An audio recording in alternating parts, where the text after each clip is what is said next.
Jackson. He's here bringing up McDonald's All-American game. Him, Tim Thomas, Kobe Bryant, Rip Hamilton, Tracy McGrady, Vince Carter, all these dudes.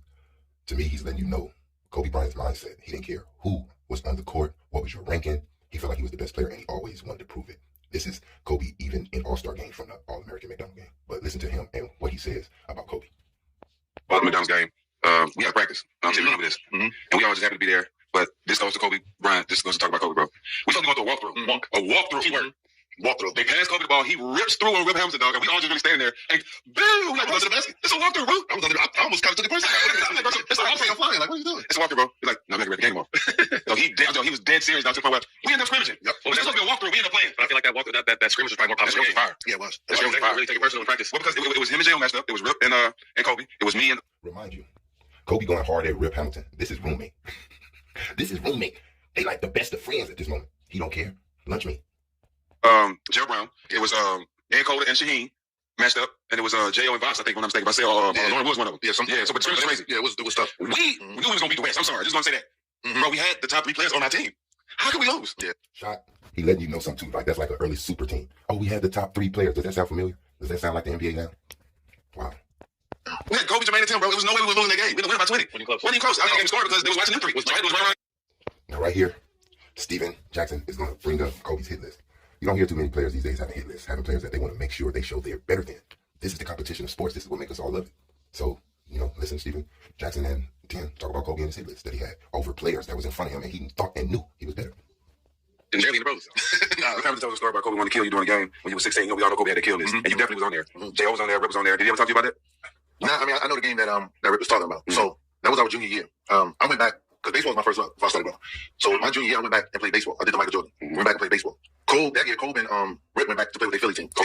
Right. So obviously, you meet in all these different circuits. So I told the guys, I said, we both was in this one circuit together. So I said, listen, you guys make it to the championship game. I'll drive down there and play. But I'm still on baseball season. So they made it to the championship game, and it just so happened to be Kobe and Rip. And that's the game that Rip was talking about. So the game was in Maryland, at the University of Maryland. I just told you we was playing at these colleges. The game was there, so I drove from Jersey to Maryland. I got there end of the first. Kobe already had like 15. Right? So now I'm behind the 8 ball. With an assassin like that, what are you gonna do, right? So I'm already behind the 8 ball, right? So I walk in like Shepard. Like I'm just right out the car. I walk right in, right from the car right there, I'm right on the court. So I'm playing catch up. So Kobe probably finished the game with 40 something. I probably finished the game with 30 something. Oh yeah. That's how the game went. They won the game. That's how it went. Now he's gonna come up and he's trying to bring up to me. He's like, oh, I wasn't in basketball shape. I'm playing baseball the whole year. By the time I get to the game, Kobe got 15. I'm playing catch up. So basically, he's saying if I was in basketball shape, if I started the game at the same time, I ended up with 37. Kobe got like 40 something. I mean, probably gonna bring up we don't play the same position. Look, Tim, you wasn't raw like Kobe. You probably was, but you just didn't put in the work, I believe. You probably could have been raw just like that, but it was the work that you did not put in. And Kobe put in work. Maybe some of you guys was blessed with just God gift talent, but Kobe took what he was blessed with and amplified it. You guys didn't. But let's finish and listen on what's his excuse. Right? So the matchups, we probably never gonna match up against each other. And then our senior year in high school, because we was both number 1, number 2 in the country, 2 hours away from each other. Everyone was trying to make a game. The high school game. MSG wanted it at the time. The Meadowlands where you played, they wanted it. Any university would have took it. We just couldn't make the game. Cole played. He played St. Anthony's in Jersey more than he would. Well, I never played against him in high school, but he played St. Anthony's. I think. Kobe story. You known him for a long time.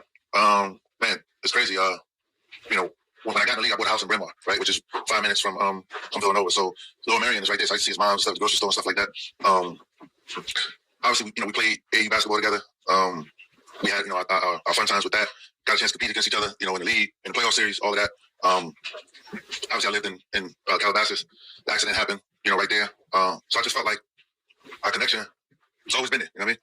96 class, all of that. But we had California. It get those fires all the time. So it was one of those real bad ones. So we go down to Newport Beach with the family. To get out of the house, might lose the house, whatever. That's cold neck of the woods. So we pull up. First night, we think about our house, the whole shebang. Pull up, go to a restaurant, get some dinner. Cole knows the owner. He calls, take care of my guy. Bill probably $600, $700. I'm getting ready to pull the card out. Oh, take care. Who took care of it? Oh, Mr. Bryant. Mr. Bryant. Like, I mean, I don't know him here. How you know me? He was somewhere doing something. And then the rest of the time we had to be there, which was probably 2 weeks or so. Everywhere I went in the city, I had to pay for nothing. Really? You took everything. Man, Kobe a real nigga. Gonna compete everything with you, but he respect you when you give him your same best, man. I mean, that's just Tim Thomas and his thoughts, Steven Jackson and his thoughts, and these guys saying their mindset on Kobe, man. Just what made him different, just what made him special, and how he impacted them, and things that they will never forget.